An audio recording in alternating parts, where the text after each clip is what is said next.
Hola, muy buenas tardes para la clase de lingüística de la Universidad de la ENCAF. Soy Bela Sarchi y pues el día de hoy voy a gerenciar la exposición y antes de irme con eso sí me gustaría comentar que a mi parecer individual y siendo tallerista y sin devaluar tampoco el valor del profesor y sus conocimientos, yo no creo que la dinámica grupal sea una dinámica, una metodología que nos pueda funcionar debido a que todos tenemos pues distintas labores, estamos en distintos lugares del país y tenemos también un problema social de interconexión muy grande, lo cual nos está provocando también un problema pues para poder gerenciar esta dinámica de manera más asertiva. Eh, Cabe anotar también pues que yo de manera individual pues fui segregada también del grupo donde me correspondía la exposición, entonces pues decidí como tal pues dije voy a hacerlo sola. Estoy mal acostumbrada a hacerlo así, entonces pues ese sería como tal pues mi mecanismo. ¿Listo? No siendo más y sin retrasar tampoco a los demás grupos, entonces voy a intentar ser lo más concisa con la información que sinteticé de el libro. Listo, entonces voy a explicar lo más concisamente, voy a intentar hacerlo porque tanto el libro como el tema pues no nos permiten pues ser lo más específicos posibles, pero se va a intentar, ¿listo? Entonces, a mí me correspondió el capítulo 7 de la fonología. Entonces sería que el texto explica la relación de la lengua escrita y los sonidos. Señala que apoyarse solo en la lengua escrita puede ser muy engañoso, pues los sonidos de una lengua son más naturales y deben estudiarse directamente. Antes los lingüistas se equivocaban al analizar únicamente las letras, pero en el tiempo, gracias a la fisiología y a los estudios sobre la voz, surgió una ciencia auxiliar, la fonología. Entonces resulta que hay unas dos variaciones para diferenciarlas, que sería la fonética, que sería la ciencia que estudia la evolución de los cambios de los sonidos en el tiempo, en el transcurso de la historia de la humanidad. Y está también la fonología, la disciplina auxiliar que analiza como tal el mecanismo de los sonidos del habla en sí mismo. Entonces serían dos lenguas las que tenía que tenerse en cuenta, ¿no? Entonces, las dos son muy importantes porque las dos también determinan, por ejemplo, el cómo se emite y desde dónde sale como tal esa pronunciación, si es dental, si es sórdida, si es un sonido plano, si es un sonido alto, si el sonido tiene una resonancia también en el paladar. Todo lo que es la estructura de la faringe, boca, mandíbula, dientes, hacen como parte de ese estudio, de esa pronunciación. Entonces, también parece interesante pues comentar que hay una palabra que me quedó sonando de los ejemplos, que es la palabra water. Water resulta que en inglés significa agua, pero para los griegos era una palabra muy similar, pero era guacer, ¿no? Entonces, esta palabra tuvo tuvo una evolución en en el tiempo, en las guerras, en el transcurso de la humanidad durante tantos años, desde los griegos hasta la fecha, para que tuviera esa transformación y se empezara a incorporar, pues, para la lengua inglesa, agua, aguacer, y el sonido como tal de la letra T por la S, ¿no? Entonces, perdón, S por T, que sería guacer, water. ¿Mm? Entonces también hay otros indicios también que nos permiten también generar mucho mejor esos estudios, ¿no? Serían los indicios externos, que serían los testimonios gramáticos, los escritores de la época, que no pues son como la más fiable, pero es como también una forma de referencia indirecta. Entonces pues si existe una referencia de que el símbolo X se pronunciaba eh, y el escritor tal lo referenciaba así, entonces pues eso te permitía como tal a generar un conocimiento más fiable, un conocimiento pues no tan verídico, no tan viable. Y también están los indicios internos, que son los más seguros, que son como los, o sea, si nos interesa estudiar como tal un lenguaje, pues sería irnos como tal también hasta otra forma de análisis.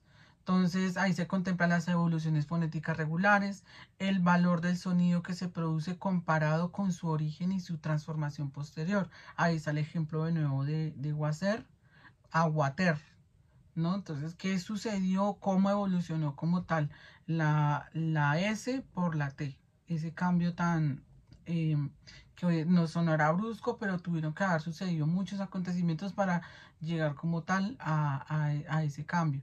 Y los datos coetáneos, que serían las variaciones de grafía, las rimas, las asonancias, contextos poéticos, préstamos de otras lenguas, juegos de palabras que permiten reconstruir la pronunciación real. En las lenguas vivas, el único método válido es observar directamente para establecer un sistema fonológico y analizar cómo escritura lo representa, que sea de manera pues imperfecta. Pero entonces están también esos dos componentes, ¿no? Entonces, cómo se escribía y cómo se dice. Los dos son muy importantes. Y también la intención, ¿no? La que también hay una intención también de la cual vamos a hablar un poquito más adelante. Entonces, el fonema no debe estudiarse solo desde un punto de vista de producción física. Los estudios de fonación, sino desde el lado acústico, es decir, cómo se perciben al oído. Lo esencial es la impresión acústica homogénea que permite distinguir y separar los sonidos de la cadena hablada. Entonces, hay también como tal una distinción del foneto, de cómo también suena y cómo es percibido y cómo puede ser recepcionado también hacia el otro, hacia el receptor. También nos habla acá del alfabeto griego primitivo, que fue un gran avance para que se representaba cada sonido con cada signo, y cada signo corresponda siempre a un sonido simple, a un sonido que sea preciso y que nos lleve como tal a la referencia de ese sonido, ¿no? En el análisis fonológico, partes de los sonidos percibidos de cadena acústica, pero de descripción, se hace basada en movimientos de órganos. Se habla de cadenas articulatorias. De esa manera, cada fonema es una unidad compleja formada por la impresión acústica, lo que se oye. Lo que se oye es muy importante. Cómo se quedó la percepción de tal sonido en tal persona. Si yo le dije, por decir un ejemplo, mama o mamá. Las dos cosas con dos intenciones suenan distintas y pues se puede trasladar en el receptor para dos mensajes totalmente distintos. Y ahí es donde empieza como tal la importancia de entender de por qué existen esas dos ciencias como tal. El movimiento articulatorio que lo produce, entonces pues también sería, por ejemplo, la T por la... ¿Qué otra palabra puede ser también similar? La F, la pronunciamos con la boca, la T con los dientes, en la parte dental superior, la S, que también puede dificultarse pues en algunas personas, por ejemplo en mi caso, puede también hacer una distinción en algunas personas, por ejemplo, que me escuchan, por ejemplo, en sonidos, dicen no se escucha, no se distingue tanto la S, hay que acentuarla un poco más, ¿no? Para mí en particular, y se puede llegar a perder mi mensaje, ¿no? Por esa dificultad de poder decir como tal la S. Entonces, hay varias formas y es literalmente un mecanismo complejo que nos permite como tal dar esa traslación del sonido, y del sonido combinado en un mensaje también trasladado con intenciones, con la intención, que también puede ser también lo más importante, y también pues cómo se recibe. Si se recibió de una forma distinta, entonces pues todos esos componentes pues quedaron atrás, no sirvieron y no fueron tan asertivos como tal para la traslación de un mensaje, y más en la antigüedad, ¿no? Entonces, comunicarse antes fue sencillo para ellos, pero para nosotros poderlos estudiar está siendo como tal un reto, ¿no? No hemos llegado como tal, como a la asertividad total de los significados, de los simbolismos, en su más mínima precisión, por esa complejidad, pues de que no hubo forma de cómo registrarlo. Entonces ahora nos vamos con el tema de cómo se produce el sonido. Entonces, el aire expulsado desde los pulmones atraviesa la glotis y según la abertura puede generar vibraciones y dejar pasar el flujo sin sonoridad. Aunque la laringe y la cavidad nasal cumplen las funciones relativamente uniformes, es la única que introduce las diferencias esenciales entre los sonidos. Entonces, también el flujo de aire también hace también un trabajo enorme y hace una diferencia tremenda también para la traslación de un sonido para la palabra y para el mensaje. La producción fonatoria interviene en 4 factores.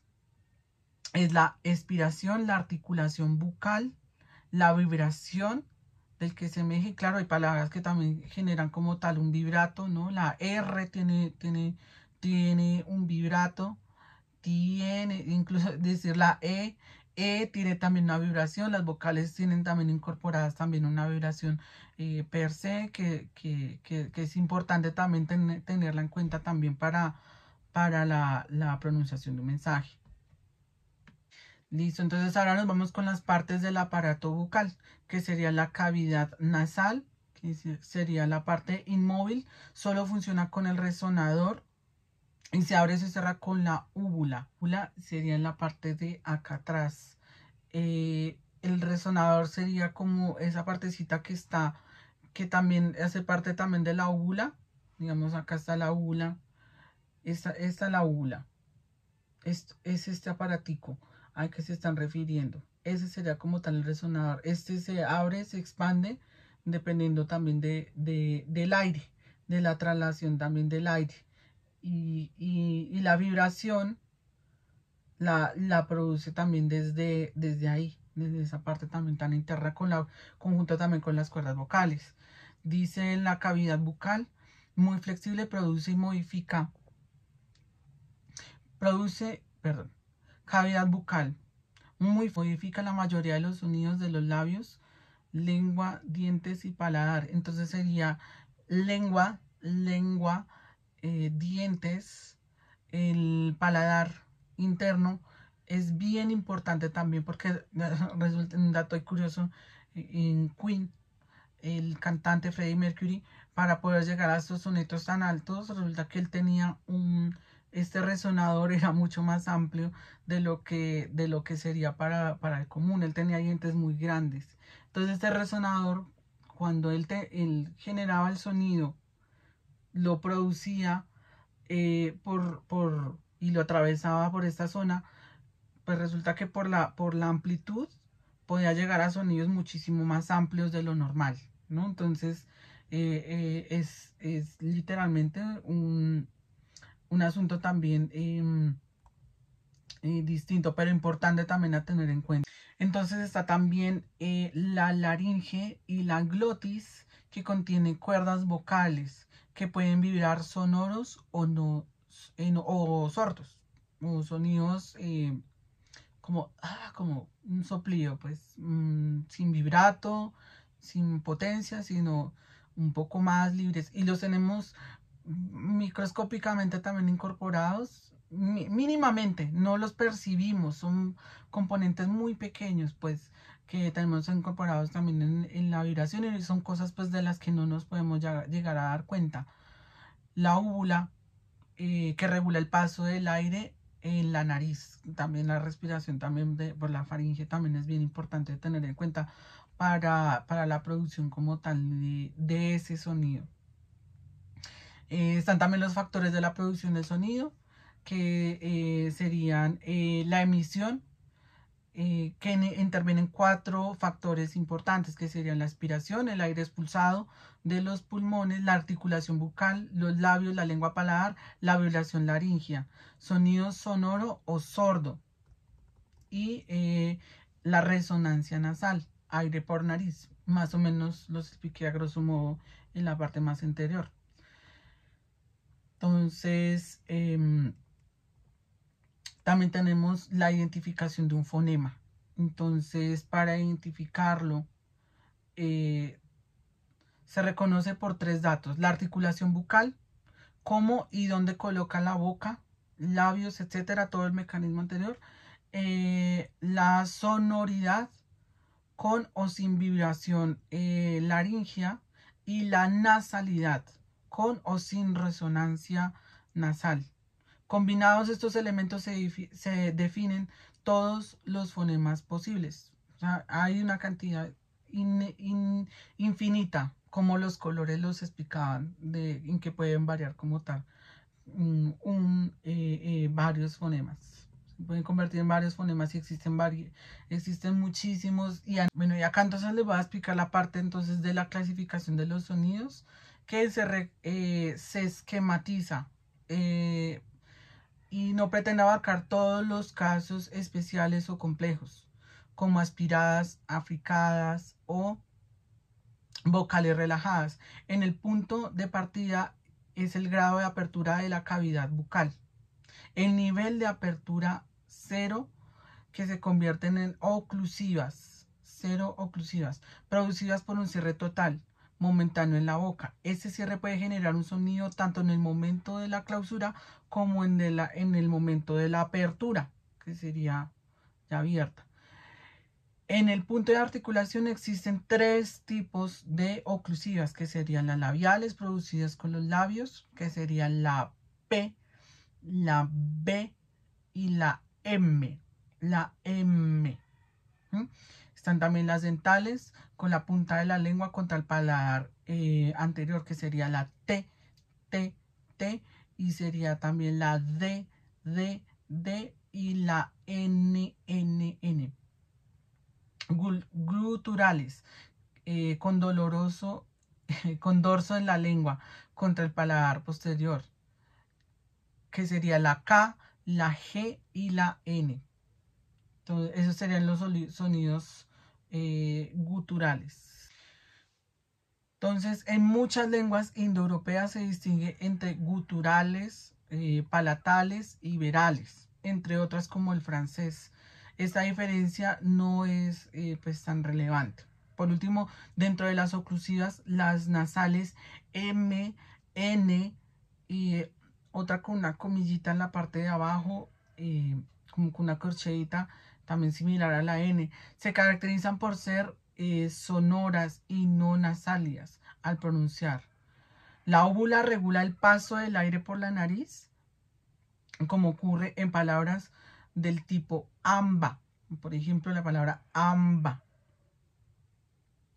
Después, las oclusivas aparecen fricativas, producidas por un cierre parcial que deja escapar el aire con fricción entre ellas. Entonces, ya acá en este capítulo 2, ya pasamos con el tema de la fonética, que no está basada en constituir los estudios de la forma aislada, la verdad de la riqueza de la lengua.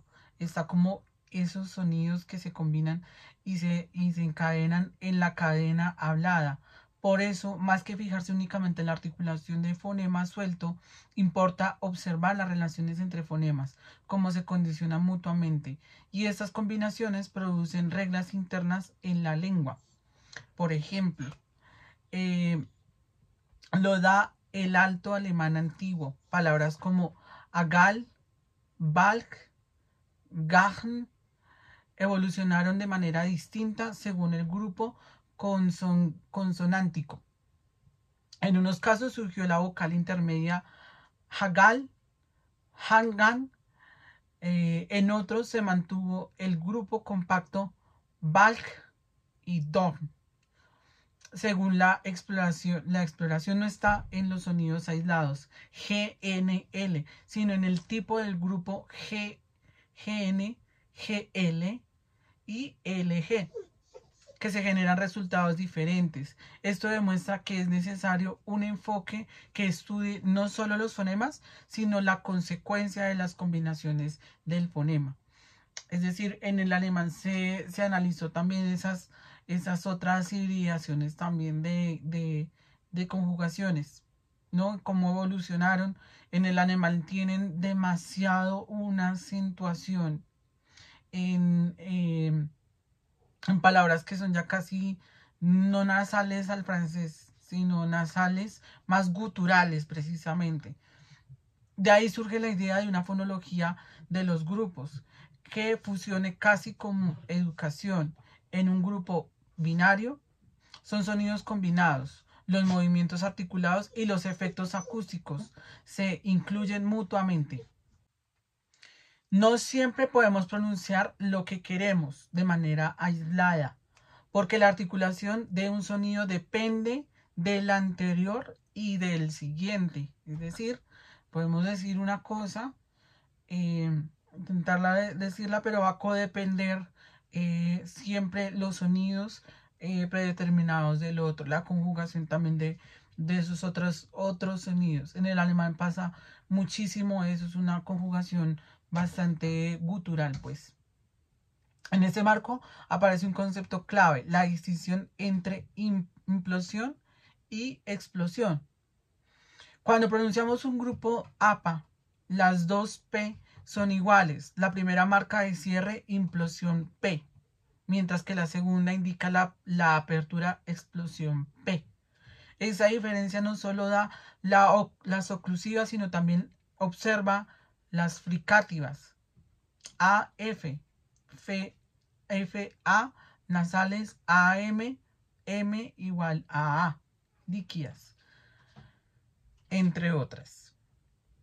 Las vocales abiertas, la E, U, O, esas distintas se percibe como dificultad y desaparece del todo. La fonología puede limitarse al estudio de los sonidos aislados, debe atender a la dinámica de grupos y a las leyes de la combinación. Todo fonema entra en cadena hablada y desdoblada en dos momentos, implosivo de cierre, explosivo de apertura, excepto la A. Lo que pareciera abstracto P se concreta con unidades irreductibles que ocupan un lugar en el tiempo en cadena hablada.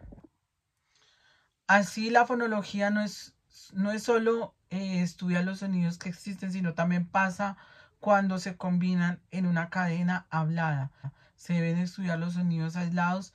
En conclusiones, el texto critica ciertos sistemas de notación fonológica porque confunde los sonidos que deberían distinguirse. Por ejemplo, mezclan vocales abiertas como las que tienen a sonar semiconsonantes, la Y y la W, con las cerrantes, las que van hacia el cierre vocálico, la I y la U.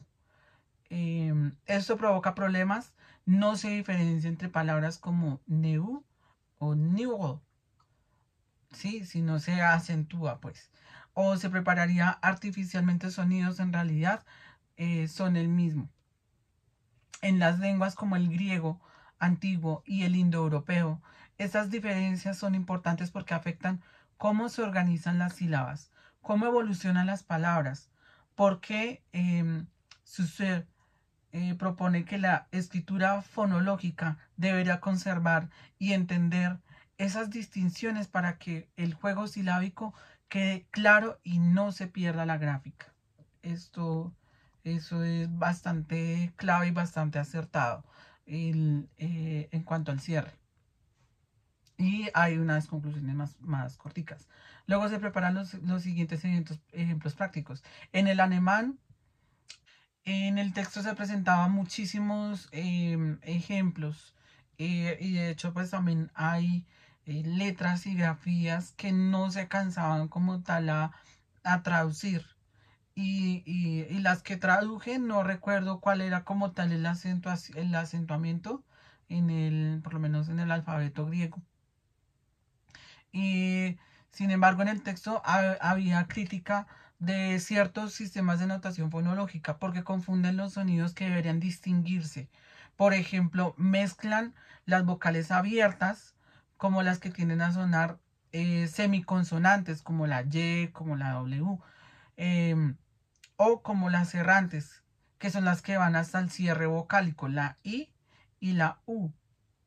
Eso provoca problemas si no se diferencia entre palabras como la neu de new, o sea, decir neu con u-o y neu con ne-w-o, o se separarían artificialmente de sonidos que en realidad sean el mismo.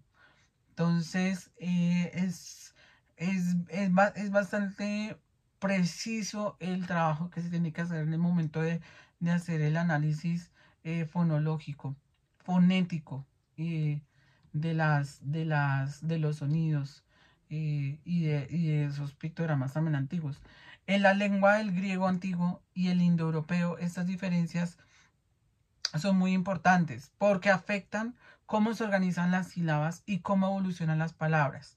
Por eso las palabras, eh, por eso fue como evolucionaron como tal las palabras, ¿no?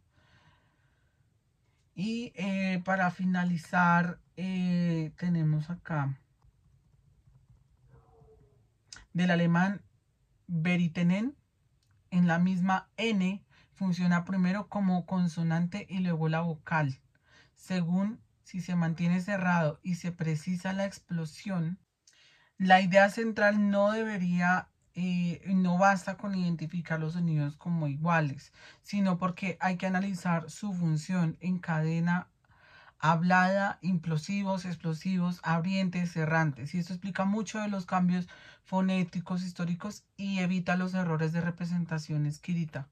Entonces, en esos dos capítulos se analizó también no solamente las primeras bases que para entender como tal cómo funciona como tal ese trabajo de fonología, sino se desglosa muy bien cómo tiene que hacerse la interiorización eh, para llegar a la precisión de dónde es el origen como tal de ese sonido y también en parte también de las conjugaciones y de sonidos que son más cerrados, no tan, hay sonidos también pues sordidos, pero hay sonidos más cerrados y los implosivos, los explosivos, los abrientes.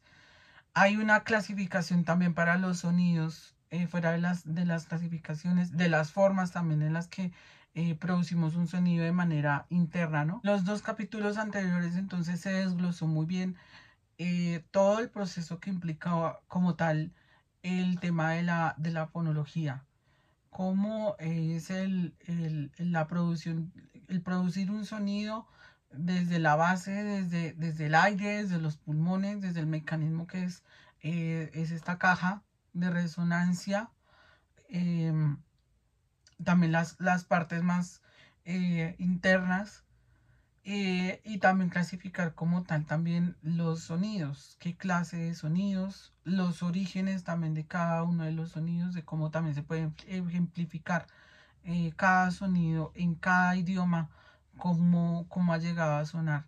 Y también pues que hay una base muy profunda también del griego, ¿no? En todo lo que conocemos sobre nuestros idiomas, sobre la lengua como tal, ¿no?